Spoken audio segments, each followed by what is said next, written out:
আসসালামু আলাইকুম দীপু ভাই, এই যে স্বৈরাচার পতন হইল, এই পতনে আপনার অনুভূতিটা কি, কেমন লাগতেছে আপনার কাছে? আমার অনেক আনন্দ লাগতেছে। এই বিজয় শুধু আমাদের না, এই বিজয় সাধারণ মানুষ এবং বাংলাদেশের জনগণের। আচ্ছা, স্বৈরাচারের বিরুদ্ধে আমরা যে বিজয় হয়েছি, অত্যাচারের বিরুদ্ধে, জুলুমের বিরুদ্ধে আমরা বিজয় হয়েছি। আজকে শিশু কালকে জন্মগ্রহণ করে রাস্তায় হাঁটতে পারবে, আমি স্বাধীন, আমি স্বৈরাচারের মাধ্যমে নাই এই দেশে। ধন্যবাদ। ফখরুল ভাই, আপনার কাছে কেমন লাগতেছে? ধন্যবাদ দোস্ত, বহুদূর থেকে আসছে এখন আমাদের সাথে, সত্যি আনন্দিত।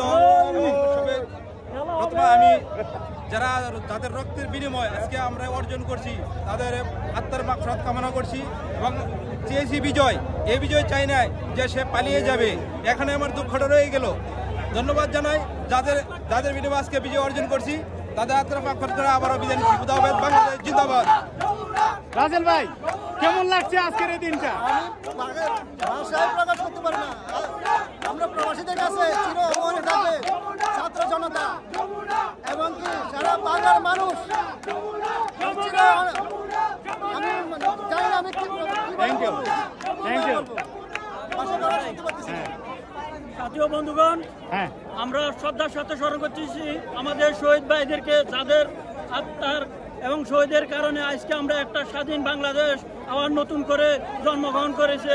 আমরা অনেক আনন্দিত, শহীদ ভাইদেরকে শ্রদ্ধার সাথে স্মরণ করতেছি। ধন্যবাদ ভাইজান, আপনার কাছে কেমন মনে হচ্ছে, কেমন লাগছে? ভালো আনন্দ লাগতেছে। আজকে ছাত্রদের উচিলায় আজকে আমরা বিজয় হয়ে আসছি, তাতে আমার কাছে অনেক আনন্দ। মানে দেশটা একটা কলঙ্ক মুক্ত হলো, একটা স্বৈরাচার মুক্ত হলো। স্বৈরাচার মুক্ত হলে আবার ইতালির বিদেশের বাড়ি তো আমরা আনন্দিত আছি। ধন্যবাদ ছাত্রদেরকে সবাইকে ধন্যবাদ। Thank you.